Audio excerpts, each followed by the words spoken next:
Et puis, si vous représentez, j'apprécierais que vous vous identifiez. Et puis, si vous représentez une organisation, bien, vous dites laquelle organisation vous représentez. Si vous représentez seulement vous-même, bien, vous représentez vous-même, c'est déjà suffisant. Alors, monsieur? Bonsoir. Bonsoir. Ça fonctionne-tu? Oui. Ben, moi, je... Gagné, citoyen de la ville de Sorel. OK. C'était un excellent projet. Il y a beaucoup de chiffres. On se perd un petit peu des chiffres, là. M. Fafard est très bien pour présenter ça. Mais j'aimerais faire un petit commentaire au départ de 30 secondes. Permettez-vous? Ah, tout à fait. Parce que j'ai l'impression que le mandat des MRC, ça change souvent. Ouais, Ça change souvent. ouais. En premier, à ma mémoire à moi, là, les MRC, c'était pour l'aménagement du territoire. Là, on s'est ramassé avec des déchets, des aînés, oh, puis là, on est rendu des éoliennes. C'est parfait, rien contre ça, il faut aller contre l'avancement. Parfait que ça, c'est très bien. C'est très bien présenté, les chiffres. Mais il y a qu'une petite affaire qui me tracasse dans tous ces chiffres-là. Là. J'ai pris une petite note. C'est toutes des obligations qu'il faut faire. Quand je dis des obligations, on est tout obligé d'investir 60 de tout ce montant-là, à moi, j'ai pas bien compris, là, 60 du montant avant qu'on commence à faire de l'argent. C'est-tu exact qu'est-ce que je pense? Monsieur Fafard, ouais, Gabin, on va répondre à votre question, mais juste votre commentaire au fait qu'on change un peu la vocation et le rôle des MRC. Vous convenez comme moi que c'est... Ouais, c'est ça, puis c'est pas nous, c'est-à-dire je reçois votre commentaire, mais le commentaire doit être assuré, doit être envoyé au gouvernement qui, lui, décide de ces choses-là. Mais je l'accepte, je le reçois très bien, votre commentaire. Merci. Alors, monsieur Fafard. Bon. Je ne sais pas si c'est ouvert, oui. Écoutez, on va arrondir les chiffres pour facile. 60 millions, OK? La MRC a emprunté 17,7. On va arrondir, là, 17,7. Mettons 18 millions pour faciliter les choses, OK? Ça, c'est comme la mise de fonds. Ça, exactement comme vous décidez de passer un bloc appartement, d'autres appartements. Vous allez voir votre banquier, tu dis, regardez, moi, j'ai mis 30, à peu près 28 peux-tu me prêter le reste? Et le banquier, ce qu'il va faire, il va vous prêter le reste en prenant une hypothèque sur votre bloc. C'est exactement le même principe. Ça veut dire qu'on n'investit pas 60 Non. La MRC investit 17,7 millions. Le restant va aller sur le marché privé. Bon. Des banquiers et financiers. J'ai deux autres petites questions fort simples. À date, depuis que le projet est parti, combien de la MRC a investi dans ça? Près. 1 million. Un peu plus qu'un million, je crois, avec toutes les... Parce que, écoutez, tantôt, je vous ai dit, là, il y a des obligations. On a donné un cautionnement à Hydro-Québec. Ça, ils sont sortis comme une entreprise. Tu paies ton cautionnement. Donc, il y a un peu plus d'1 million. Il faut dépenser un autre cautionnement bientôt. D'ici 2-3 mois, il va y avoir 1,5 million d'engagés. On a 700, pour confirmer, on a 700 millions à peu près de dépenser. Des cautionnements. 700 000. 700. Ah non, 700, non, là, on aura tout tombé en terre. C'est ça, 700 000, puis à peu près 300 000 de cautionnement au moment qu'on se parle la soirée. OK. Puis là, il y a un autre petit élément à sa force que M. Allez-y. Je pense que c'est M. Fafard qui l'a mentionné. Les études du BAP, demain matin, justement, que le monsieur est politisé un peu, là. J'ai compris son affaire. Si le BAP dit cling, on ne touche pas à ça, puis c'est fini, on vient de perdre 2 millions. David, peut-être? Les cautionnements, on n'est pas garanti des pertes. Peut-être qu'on va avoir des pénalités, mais c'est sûr que le 700 000 qui est dépensé, il va être perdu. Ouais. Mais avec, comme tantôt nous disait la présentation, à la place que c'est implanté, il n'y a pas de zone humide, vu qu'on ne nuit pas aux oiseaux, vu qu'il y a une volonté, c'est impact communautaire. C'est toutes des actions que, logiquement, écoutez, je pense qu'on part gagnant, là. Mais c'est sûr qu'il faut passer aux audiences du BAP. Et, écoutez, quand on a eu, j'ai dit tantôt qu'on a présenté Hydro-Québec a bien aimé ce qu'on appelle, ce qu'on appelle niveau 3. On est très avancé. Donc, c'est pour ça que la MRC a dépensé de l'argent en amont pour faire les pré-études. Si on avait eu des couleuvres, je ne sais pas quoi, là, zones inondables, oui, mais là, on n'a pas ça. Donc, c'est certain qu'il y a une espèce d'épée de Damoclès, mais on l'a minimisé énormément par toutes nos pré-études avant qu'on présente la soumission. Est-ce que David, tu as des choses à rajouter là-dessus pour le BAP? Non? Ça va? OK. Une dernière question. Je vais rester en aux autres. Là. Une dernière. OK. Allez-y. On creuse Ouais. dans les campagnes, je voir ça, là. On creuse à 30 mètres. Comment c'est accalant, ça, là? 30 mètres. Vous me dites que les études sont faites. C'est sans pied, ça.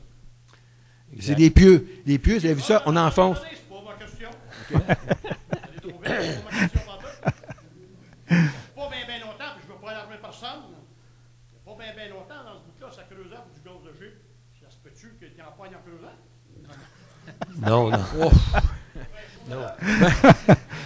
Je peux... Honnêtement, je ne peux pas vous dire non parce que je ne sais pas s'il y a quelqu'un ici. Non, mais écoute, j'ai assisté, puis je peux vous dire en passant, mercredi prochain, il y a justement une assemblée à Saint-Robert contre le gaz de schiste, pour justement les informations. Puis j'invite tout le monde, vous êtes tous bienvenus à Saint-Robert. Mais le gaz de schiste, j'ai assisté à 2 représentations Saint-Ours, en tout cas. Puis c'est par, ils appellent ça, comment ils vont exploser la roche pour voir s'il y a du gaz.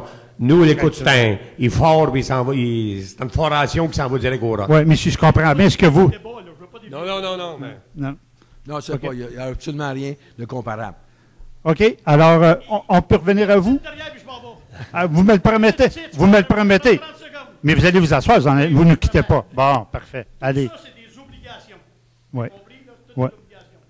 Mais c'est-tu pensable dans tout ce projet-là, final, de mettre une petite clause, là, qu'on met ça avec des actions? Il y a bien des gens qui sont intéressés.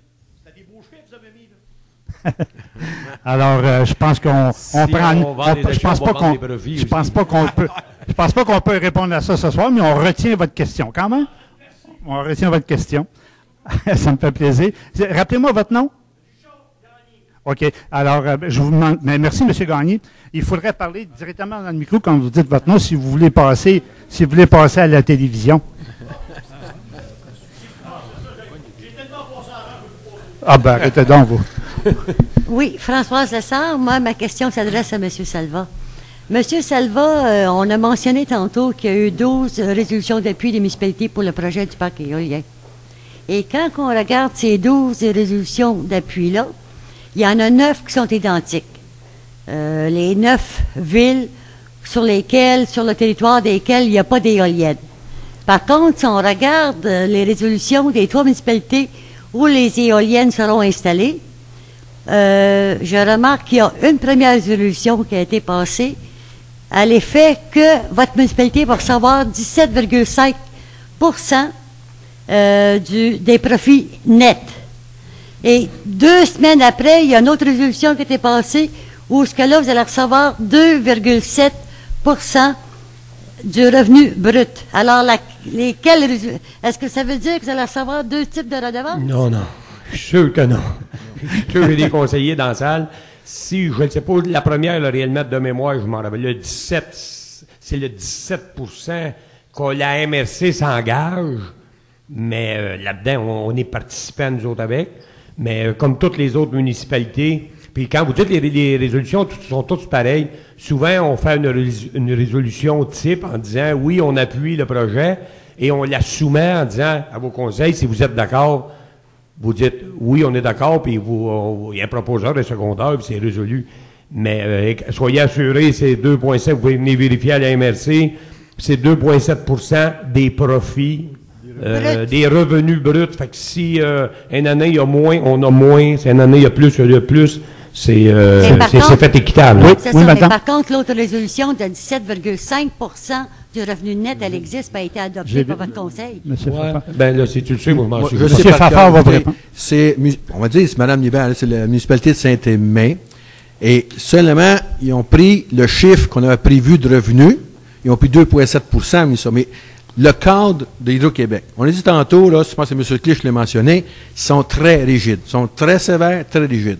Il n'y avait qu'une façon de faire participer les municipalités, c'est la seule façon qui permettait, c'était un pourcentage des revenus bruts. Vous allez comprendre, c'est facile à comprendre. Le revenu brut, là, il va y avoir des états financiers, c'est connu. Le parc éolien a collecté cette année 8,7 millions. Tu prends 2,7 divise par 12, j'ai 2 éoliennes dans ma municipalité, le parc me doit tant. Tandis que sur les profits, ça va varier selon les années. Tantôt, je vous ai montré que certaines années, on commence à mettre, la 11e année, on met de l'argent pour le démantèlement. Cette année-là, on fait moins de profit, on commence à mettre de l'argent. Donc, ça varie beaucoup. Tandis que les revenus sont plus stables. Vous avez vu la courbe tantôt que Mme Brouillard vous a présentée pour le vent? On peut penser que les revenus vont jouer là-dedans. Donc, c'est là-dessus. Mais c'est une obligation de l'offre. On devait ne présenter qu'une façon, quel pourcentage vous donnez sur les revenus bruts. Alors, c'est pour ça que la municipalité est obligée de changer sa résolution. OK, mais je vous fais remarquer que les 3 résolutions adoptées par la municipalité, où ce qui est les questions de 7,5 sur le revenu net, n'ont pas été annulées. Ben écoutez, je vous promets, puis je ne sais pas si M. Boisvert, le directeur, il est là. Si ça a été écrit demain, il y a Mme Libaye puis Joyal. le maire de Mascouche, il est là. Ils vont confirmer entre ce que je vous dis. Écoutez, Non, mais ils n'ont pas été annulés, là. C'est juste pour ça. souvent, quand on fait une résolution, ça l'annule l'autre automatiquement. Soyez assurés, c'est impossible. Et même en passant, je vous dirais, les 9 autres maires n'auraient jamais accepté. Oui, écoutez, madame, je pense que là-dessus, vous apportez un point pour lequel on n'a pas l'information exacte. Je pourrais vous le vérifier et vous emmener. On va aller chercher l'information exacte et on va vous retourner la réponse. D'accord. On s'y engage. Soyez assurés. Parfait. Une deuxième question encore, M. Salva. Concernant les contingences que j'ai vues dans votre modèle financier, référant à la politique contractuelle de la MRC, où ce que M. Boisvert, directeur général, peut se prévaloir d'une contingence de 10 à votre politique contractuelle de la MRC, sans consulter les conseillers régionaux, là. C'est sa prérogative, c'est spécifié dans la politique Mais ça, les contingences, c'est dans le montage financier. Oui, mais là, moi, je dis en plus la politique contractuelle pour tous les contrats qui vont subvenir, qui découlent du projet éolien, il est prévu que le directeur général de la MRC peut ajouter 10 au coût des contrats. Denis Boisvert, il est là, si peut répondre.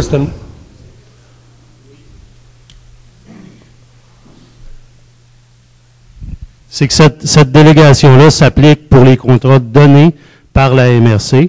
Et dans ce cas-ci, le projet, je vous le rappelle, c'est le projet de parc éolien Pierre de Sorel.